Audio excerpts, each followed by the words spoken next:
창세기 35장 1절로 7절까지 말씀입니다. 저부터 한 절씩 교독하여 읽겠습니다.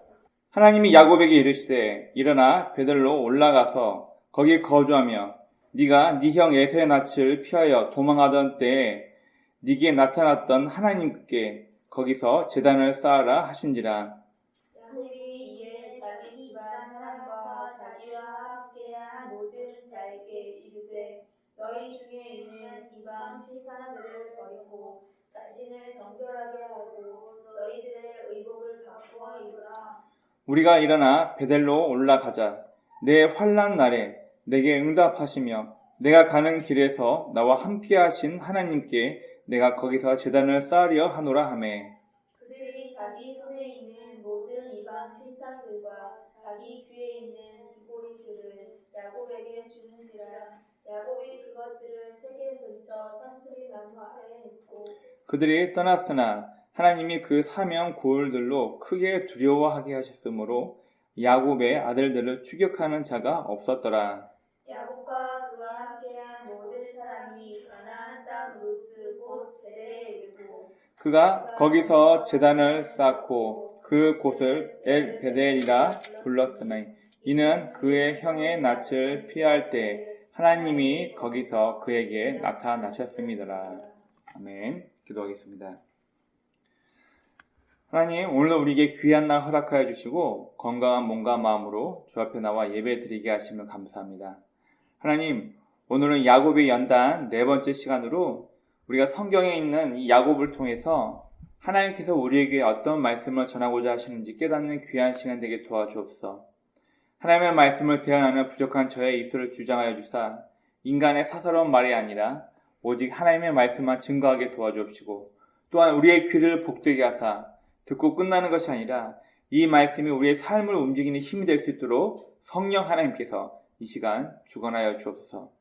예배의 시작과 마치는 모든 시간을 주님께 의탁드리오며 우리 구주 예수 그리스도의 이름으로 감사하며 기도드립니다.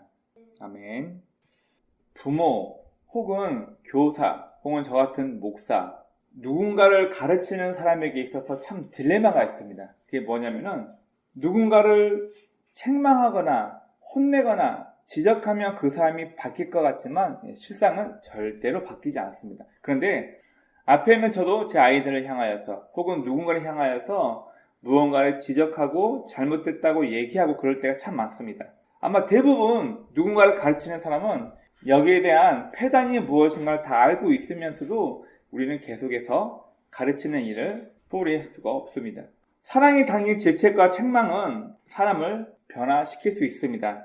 어쩌면 우리가 살아가면서 내린 결론이 하나 있다면 본인이 실수한 만큼 또 잘못한 만큼 그 결과에 대해서 아파하고 또 처절하게 갈등과 괴로움을 겪어야 사람이 비로소 변화되기 시작합니다. 삶의 모든 것을 경험한 부모와 또 스승의 가르침을 잔소리라고 우리는 보통 얘기합니다. 그 이유가 뭐냐면 물론 그분들의 이야기가 다 맞고 우리에게 피가 되고 살이 되는 좋은 이야기인 걸 알고 있지만 문제는 그 이야기를 받아들이는 우리가, 그 이야기를 받아들이는 어린 자녀나 학생들이 자신에게 절실하게 필요하다는 것을 느끼지 못했기 때문에 그 이야기를 들을 때 귀하게 받아들이지 않고 흔히 말하는 잔소리로 받아들일 때가 많이 있습니다.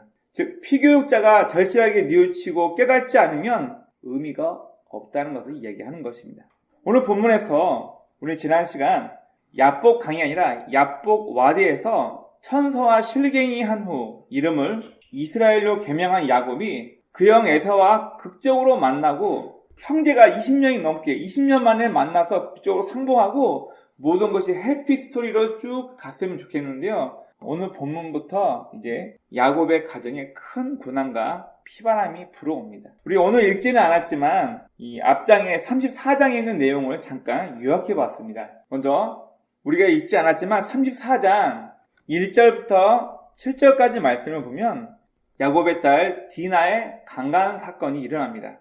야곱이 그 형 에서를 만나고 바로 그의 아버지가 있는 브에시바로 가는 게 아니라 약 학자들이 얘기하기에는 적어도 10년 이상 세기면이라는 땅에 머물러 있으면서 그의 아버지 이삭에 있는 브에시바로 가질 않습니다.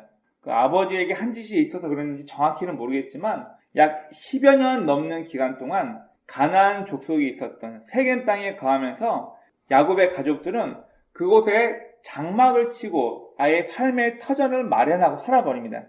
우리 34장 한번 잠깐 보겠습니다. 1절, 2절 말씀 제가 읽어보겠습니다. 레아가 야곱에게 낳은 딸 디나가 그 땅 딸들을 보러 나갔더니 히위의 족속 중 하몰의 아들 그 땅의 추장 세겜이 그를 보고 끌어들여 강간하여 욕되게 하고. 여기서 디나 그리고 야곱의 가족들이 단순히 어쩌다 한번 세겜 땅에 가서 이 사건이 일어난 게 아니라는 것을 성경이 이야기해주고 있습니다. 성경 어디를 보시냐면 33장 17절 말씀을 한번 보시기 바랍니다. 33장 17절입니다. 다 같이 한번 읽어보겠습니다. 시작. 야곱은 숫곳에 이르러 자기를 위하여 집을 짓고 그의 가축을 위하여 우리간을 지었으므로 그 땅 이름을 숫곳이라 부르더라. 자, 이 성경 원어로 보면 여러분 숫곳이란 말은 텐트입니다. 장막입니다. 유목민의 특징은 일정 기간 동안 텐트를 짓고 그곳에 살면서 목축을 합니다. 자, 그런데 이 뒤에 보면 17절 야곱은 숫곳에 이르러, 자, 이건 지명 이름이 돼버린 곳입니다. 자기를 위하여 집을 짓고, 여기 집은 텐트, 숫곳이라고 나와 있지 않고 원어 성경에 보면은 바이트라고 나와 있습니다. 보통 신을 위해서 만드는 신전을 베이트라고 짓고 사람이 거할 집을 지을 때는 바이트라는 단어를 씁니다. 즉 야곱은 단순히 유목을 위해서 텐트를 친 게 아니라 그 지역에서 아예 뿌리를 내리고 살기 위해서 집을 짓고 우리간을 짓고 아예 그곳에 정착할 모든 준비를 합니다. 결국 야곱은 그리고 그의 가족들은 단순히 가나안 족속 세겜 땅에 잠깐 머물다가 가는 것이 아니라 아예 그곳에 몇 년을 살기 위해서 집을 짓고 머물렀다고 성경이 이야기하고 있습니다. 아마 이 사건 때문에, 이 일 때문에 야곱의 딸 디나가 히위 족속의 사람들을 구경하러 몇 차례 왕래를 하다가 이제 그곳에 있는 추장 아들에게 눈에 띄어서 강간을 당했다고 성경이 이야기합니다. 자, 근데 여기서 이제 문제가 발생합니다. 자기의 여동생이 수치를 당한 것 때문에 그의 오빠가 한 행동들입니다. 34장 18절부터 29절 말씀 보면 시므온과 레위가 학살 사건을 계획합니다.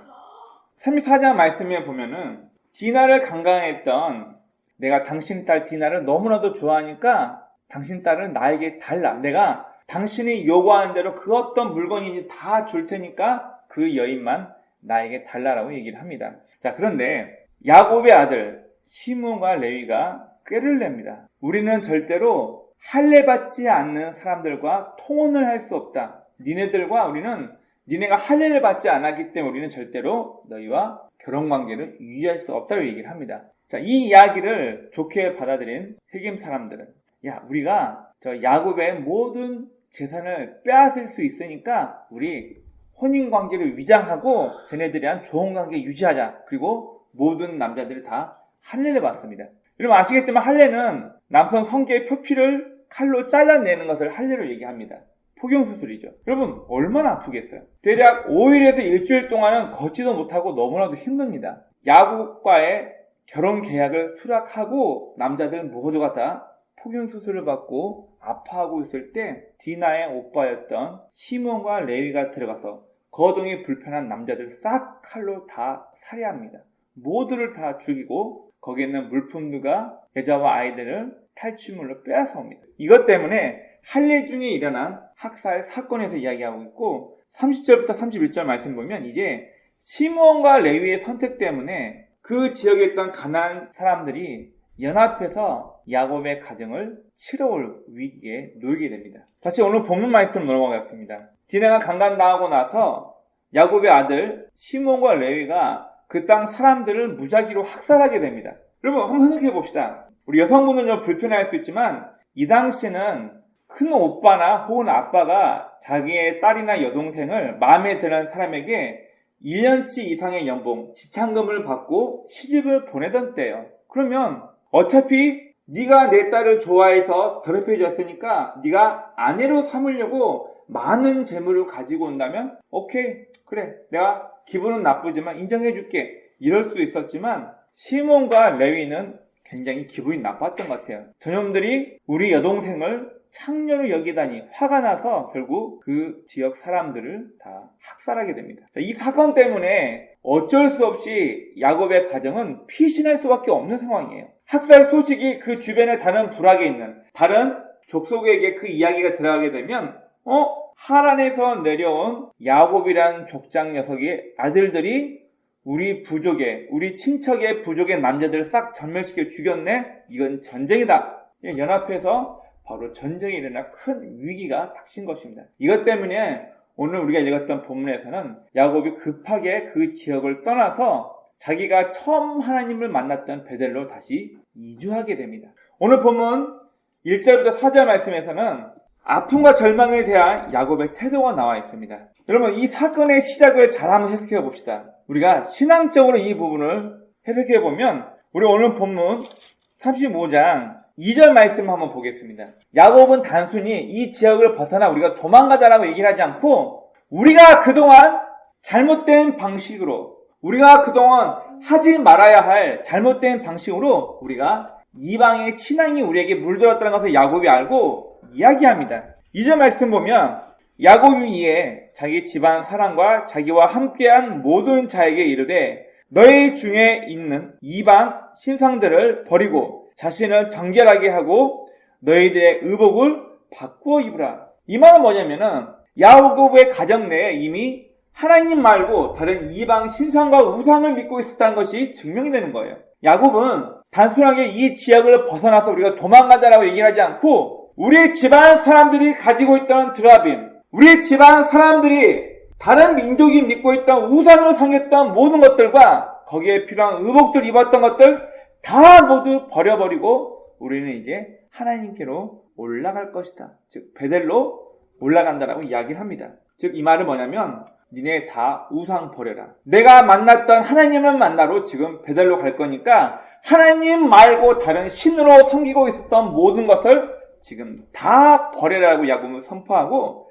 4절에서 그것을 다 모아 상수리 나무 아래에서 다 파묻고 야곱은 그 지역을 떠나게 됩니다. 즉 그는 자신이 만났고 또 베델에서 서원했던 하나님이 어떤 분이신지를 기억한 것입니다. 그리고 라반, 외삼촌 라반을 통해서 얻게 된 레아와 라헬, 그의 자녀들을 낳을 때 아이 낳는 것이 내 마음대로 되지 않는구나. 자기가 사랑하는 여인 라헬이 나로 하여금 애를 낳게 하라고 화를 내고 짜증내니까 내가 어찌 하나님을 대신하여라 얘기했던 야곱. 그는 어쩌면 출산을 통해서 그의 삶을 통해서 하나님의 주권이 얼마나 대단한지를 그는 조금씩 깨달아 갔었을 것입니다. 에서와 만남을 통해서 또 자신의 이름이 이스라엘로 개명되면서 그는 하나님을 만났던 기억을 다시 되짚어가며 자신의 가족 가운데 있었던 우상과 잘못된 신앙의 풍속을 다 버리고 이제 하나님을 찾아 다시 베델로 올라가게 됩니다. 5절 말씀 한번 보겠습니다. 5절 말씀 보면 우리가 아까 언급했듯이 그 지역 사람들은 굉장히 연합을 잘하여서 그 당시의 문헌들을 보면 이집트나 또 위쪽으로 히타이트 대국과 크게 싸움도 하기도 했었고 또 서로 아부를 하면서 조공을 바치게 했던 그런 나라입니다. 그러면 아마 형제처럼 굉장히 가까웠던 그런 족장들, 그런 족속들이었을 거예요. 그런데 이 5절 말씀 보면 야곱이 일행이 떠났을 때 그들을 추격하지 못하도록 하나님께서 개입하셨다고 성경은 나와 있습니다. 어떻게 하나님께서 개입하셨는지 나와 있지 않지만 5절 말씀 읽어보면 그들이 떠났으나 하나님이 그 사명 고울들로 크게 두려워하게 하셨으므로 야곱의 아들들을 추격하는 자가 없었더라. 그 고울 추장의 꿈에 나타나셨는지 아니면 어떤 자연적인 큰 두려움을 주셨는지 성경은 명확히 나와 있지 않지만 5절 말씀에서는 하나님께서 야곱의 아들들 그리고 야곱의 가정을 보호하기 위해서 개입하셨다고 성경은 기록하고 있습니다. 그리고 오늘 읽었던 6절 7절 말씀 보면 이제 야곱은 자신이 처음 베델에서 만났던 하나님을 기억하며 베델로 올라가게 됩니다. 즉 이 말은 뭐냐면은 자기의 믿음의 현 주소가 무엇인지를 발견하게 됐다는 것이에요. 나는 너의 조부 아브라함의 하나님이다. 네 아버지 이삭의 하나님이다. 그 하나님이 누구인가? 내 조상들이 믿었던 내 할아버지와 내 아버지가 믿었던 하나님이 베델에서 나에게 나타나셔서 나를 보호하시고 나와 함께 하시겠다 약속하셨구나. 결국 그는 자신에게 하나님이 어떤 분인지를 기억하고 베들로 올라가게 됩니다. 여러분, 자기 의지와 상관없이 태어나 봤더니 우리 부모가 예수 믿는 집안이네? 내가 태어나고 봤더니 우리 집안은 불교이네? 내가 태어나고 봤더니 우리 아버지가 극심한 종갓집 장손이네? 여러분, 물론 부모의 경험을 통해서 우리 아이들이 자라면서 부모가 어떻게 신앙을 가지고 하나님을 믿고 어떤 마음의 태도로 살아가냐에 따라서 우리 아이들은 부모의 삶을 보면서 하나님을 배우고 알아가게 됩니다. 그러나 부모의 삶이 잘못되었을 때 우리 아이들은 부모가 믿고 섬기는 하나님을 벗어나서 다른 종교나 다른 모습으로 바뀔 수도 있습니다. 결국 야곱은 그의 할아버지, 그의 아버지 이삭이 믿었던 하나님을 인격적으로 만나고 대면하게 되면서 부모의 삶을 통해 경험했던 하나님, 또 자신이 베델에서 경험하고 자신이 하란으로 도피해서 외삼촌을 만나고 그의 자녀들, 그의 아내들과 관계를 통해서 그의 형 에서를 만났을 때 이 모든 것들을 계기를 통해 그는 하나님이 어떤 분이신지 알게 되면서 이제는 내 할아버지가 믿었던 하나님, 내 아버지가 믿었던 하나님이 아니라 내가 믿을 하나님, 나의 하나님으로 그는 하나님을 고백하고 베들로 올라가게 됩니다.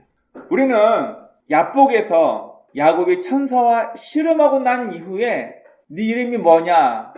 네 이제 야곱이라 하지 말고 이스라엘, 사라엘, 하나님과 고집 싸워서 이기고 사람과 고집 싸움에서 이겼다. 너 이름은 이제 이스라엘. 여러분, 이 이야기는 축복이 아니에요. 우리나라에서만 이 이스라엘을 하나님께서 복 주셔서 이름을 개명했다 얘기하는데요. 여러분, 현지 이스라엘에서는 이 이야기를 굉장히 치욕스럽게 얘기합니다. 그래서 이스라엘 유대인들은 국가 이름은 이스라엘인데 자기네들은 이스라엘이라고 부르지는 않아요. 유다제파, 유태인이라고 부릅니다. 치욕스러운 이름을 해석해요. 하나님께서 야곱을 복 주셔서 이스라엘이라고 축복하셨다. 이런 신학적인 사고를 가지고 이스라엘 사람한테 얘기해보세요.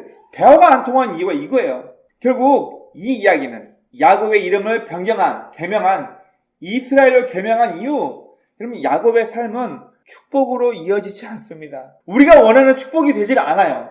우리 성경 한번 보겠습니다. 이스라엘로 개명 후 그에게 나타났던 일들 쭉 한번 살펴볼 건데요. 첫 번째, 그의 딸 디나가 강간당하는 사건이 일어납니다. 여러분, 숫곳 정착 후, 원래는 이 숫곳이란 말이 천막이라는 뜻이에요. 유목민들이 여기저기 떠돌기 위해서. 그런데 세겜 땅에서는 바이트라는 단어를 쓰면서 아예 정착민이 되었고 우리간을 짓고 양들을 키울 수 있는 공간을 만들었다고 성경이 이야기합니다. 이 말은 뭐냐면은 집을 짓고 정착하게 되면서 가나안 문화와 우상이 야곱과 그의 가정 속에 자연스레 스며들었다는 것을 이야기하는 것입니다. 그 다음 디나 강간 사건 때문에 그의 오라비였던 시몬과 레위의 학살 사건이 일어납니다. 가족들이 믿고 있었던, 아버지 야곱이 믿고 있었던 하나님보다 앞서서 인간의 혈기와 인간의 계획이 앞서서, 그래 저것들 할례 받으면 일주일 동안 못 움직이지, 우리가 사람을 데리고 와서 저것들 다 죽이자. 하나님의 방법을 벗어나서 시몬과 레위가 그 지역 사람들을 학살합니다. 그리고 2절부터 4절 말씀 보면 이 사건을 계기로 야곱이 뭔가 깨달았던 것 같아요. 누군가가 계속 얘기하는 권면, 잔소리가 아니라 자신이 경험하고 체험하고 갈등에 이르고 뉘우치다 보니까 이제 야곱이 깨닫게 된 거예요. 내가 10여 년 동안 가나안 사람들의 땅에 살면서 우리 집안 사람들이 그들의 우상에 물들었고 그들의 문화에 물들고 내 딸 디나도 그곳 사람들의 문화에 젖어들어서 그곳으로 왕래하다가 이런 사건이 일어나고 이를 계기로 내 아들 2명이 학살자가 되었구나. 그래서 우리가 보면 2절부터 4절 말씀 보면 야곱은 자신이 하나님을 멀리 떠난 결과가 무엇인지를 명확하게 인식하게 되고 가족 모두에게 말합니다. 니네가 갖고 있던 모든 우상과 의복과 그들의 문화에 젖어들었던 하나님 말고 다른 신을 믿었던 모든 걸 다 모아 땅에 묻어버리고 그 지역을 떠나게 됩니다.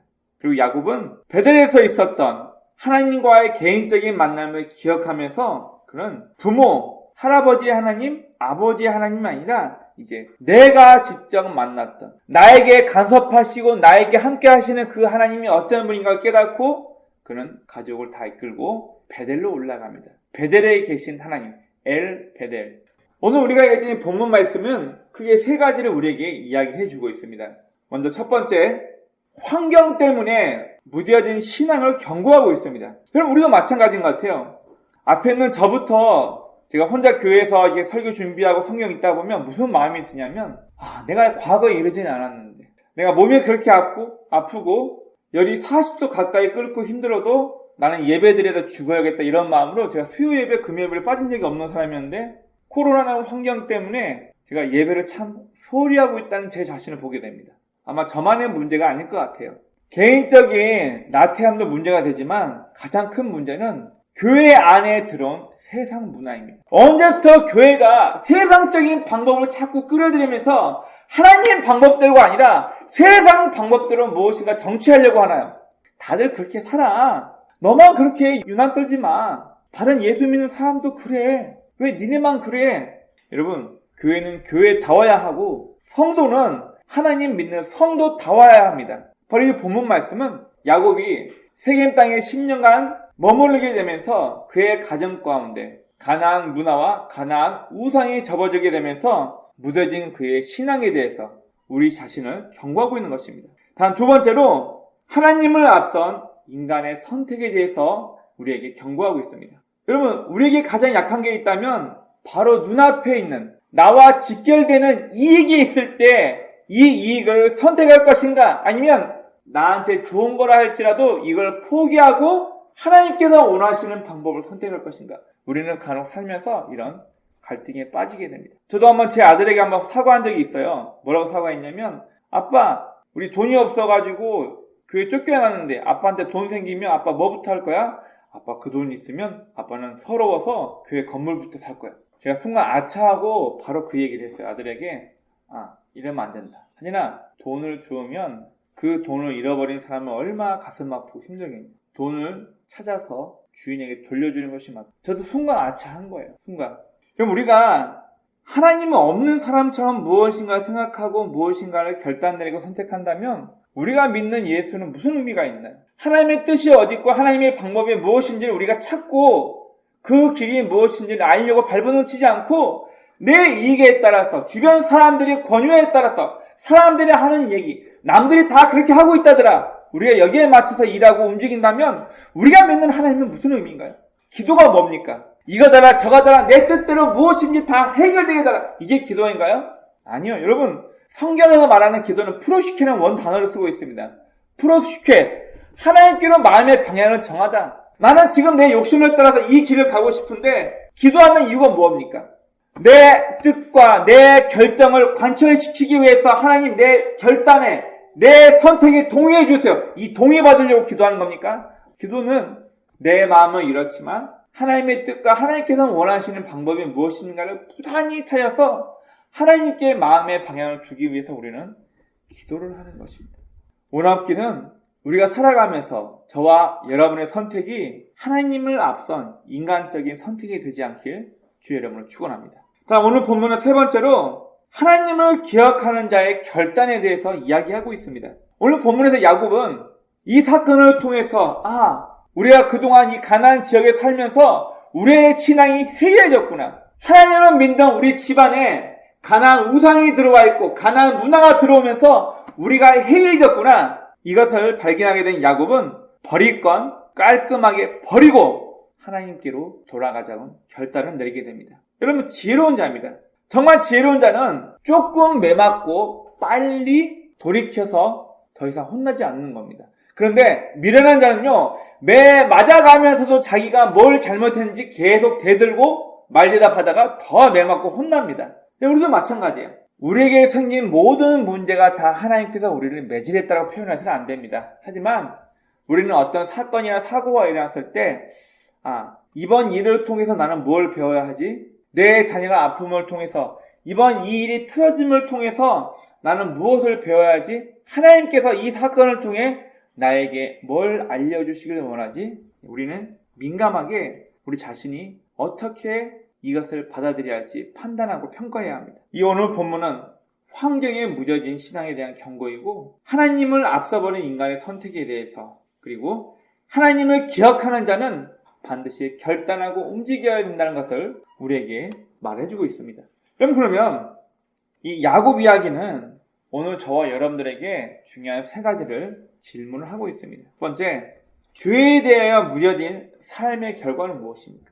내 삶 가운데 이것은 잘못된 거야, 이것은 옳지 않아 하면서 우리도 모르게 스물스물 마치 가랑비에 옷 젖듯이 잘못되었다는 것을 알면서도 나도 모르게 스물스물 조금씩 야금야금 쉽게 죄졌던 것들, 거짓말했던 것들, 친구를 속였던 것들. 여러분, 죄의 결과가 무엇입니까? 신학자 제임스 패커의 말을 빌리자면 그는 우리가 죄에 대해서 용감하기 때문에 하나님 앞에 죄를 많이 짓는다고 얘기하고 있어요. 그런데 우리가 죄의 결과가 어떠한지를 우리가 기억하고 알고 있다면 우리는 죄에 짓는데 용감할 수 없다는 얘기를 한 적이 있습니다. 우리는 어떻습니까? 혹시 저와 여러분들의 삶이 이 죄에 대하여 둔해져 있고 무뎌진 삶을 살고 있다면 우리는 점점 하나님과 멀어지는 그런 인생이 될 것입니다. 다음 두 번째로 오늘 본문은 하나님이 빠진 성급한 결과가 무엇인가를 얘기하고 있습니다. 혹시 저와 여러분들 선택 가운데 우리가 인생을 살아가면서 참 많은 걸 선택합니다. 아이 학교는 어디에 보낼까? 집은 어디에다가 어느 동네로 이사할까? 기타 등등 참 많은 걸 우리는 고민하고 선택합니다. 혹시 기도하지 않고 하나님의 뜻이 무엇인가 구하지 않고 성급하게 결단하여서 손해본 적은 없지 않습니까? 우리는 아까 말씀드린 것처럼 눈앞의 이익에 대해서 우리는 참 약합니다. 지금 당장 현실적으로 내가 얻을 수 있는 것을 우리는 계산하다 보면 우리는 하나님이 빠져버린 선택을 하게 됩니다. 원합기는 우리가 신앙인이라면, 하나님을 믿는 사람이라면 하나님의 뜻이 어디 있는지, 하나님의 방법이 무엇인지를 한 번쯤은 고민하고 무엇인가 선택할 수 있는 지혜가 저와 여러분에게로 축원합니다. 그리고 세 번째, 내가 만난 하나님이 어떤 분인가 기억해 봅시다. 우리 엄마 아빠가 믿었던 하나님, 부모와 상관없이 홀로 교회 다니면서 핍박받으면서 믿게 된 하나님, 내가 만난 하나님이 도대체 어떤 분입니까? 얼굴 본 적도 음성을 귀로 들은 적도 없는 그 하나님이 나하고 무슨 관계입니까? 내가 지금 믿고 있는 그 하나님, 도대체 그 하나님은 나에게 어떤 분입니까? 오늘 야곱은 큰 사건 앞에서 자신이 믿고 있는 자신의 부모님, 할아버지가 믿었던 하나님이 어떤 분인지 추억하면서 그는 다시 하나님 앞으로 돌아갈 결단을 하게 됩니다. 여러분, 우리가 3박 4일 금식 기도를 해야지만 무엇인가 결단하고 무엇인가 마음의 태도를 바꾸는 것이 아닙니다. 닭꼬치를 좋아하던 한 목사님이 닭꼬치를 씹으면서 마음에 결단을 하고 행동으로 옮길 수 있어야 되는 그런 얘기를 한 적이 있어요. 기도 3박 4일 많이 해놓고 금식하며 기도해놓고 행동으로 옮기지 않는다? 여러분, 의미 없는 기도예요. 여러분, 우리 신앙인들이 바르게 결단을 할 수 있게 되는 것은 하나님을 자신이 만났다, 하나님을 인격적으로 만났던 과거를 회상하는 것에서 시작됩니다. 내가 그때 만났던 하나님, 나를 만나주셨던 하나님이 어떤 분인지를 기억하고 회상하는 데서 우리 신앙인들의 결단은 시작이 되는 것입니다. 나는 누구인가? 그리고 내가 만난 하나님은 도대체 어떤 분인가? 지금 나는 그 하나님 앞에서 어떤 선택을 하고 있는가? 오늘 우리가 읽었던 이 야곱에 대한 이야기를 통해서 우리는 이 세 가지를 항상 기억해야 할 것입니다. 나는 지금 어떤 자리에 어떤 삶을 살고 있는지, 그리고 내가 만난 하나님은 도대체 어떤 분인지, 나는 지금 무엇을 선택하며 살아가고 있는지 우리들 각자에게 질문을 해야 할 것입니다. 여러분, 우리 신앙인 이거 한 가지만 우리 같이 한번 읽어봅시다. 우리의 타락은 보이지 않는 하나님의 존재를 잊어버릴 때입니다. 여러분, 하나님 눈으로 본 사람은 없어요. 귀로 직접 하나님의 음성을 들은 사람은 없어요. 다만 이 성경을 통해서 우리 삶 가운데 역사하신 하나님이 어떤 분인지를 체험하고 경험함을 통해서 하나님이 지금도 나와 함께 계시구나, 우리 부모님이 믿었던 하나님이 어떤 분이신지를 내가 체험하면서 알게 되는 것입니다. 하지만 우리의 타락은 보이지 않는 하나님의 존재에 대해서 까맣게 잊어버리고 죄를 쉽게 지을 때, 하나님의 나의 삶을 지켜보고 있는 모든 사실에 대해서 잊어버리고 내가 요구하는, 내가 바라는, 희망하는 무언가를 마음대로 선택하며 하나님 없는 사람처럼 살고 있을 때 우리는 타락합니다. 그리고 반대로 우리 신앙인의 회복은 보이진 않지만 살아계시고 내 삶 가운데 동행하시는 하나님을 인정할 때 우리의 신앙은 회복될 수 있습니다. 오나옵기는 오늘 우리가 읽었던 이 야곱에 대한 본문 말씀을 통하여서 보이진 않지만 늘 우리와 함께 하시고 동행하시는 여호와 하나님이 어떤 분인가를 기억하고 내가 지금 어떤 삶 가운데 어떤 선택을 하며 살고 있는지를 우리 자신을 체크하며 다시 한번 하나님께로 돌아갑시다.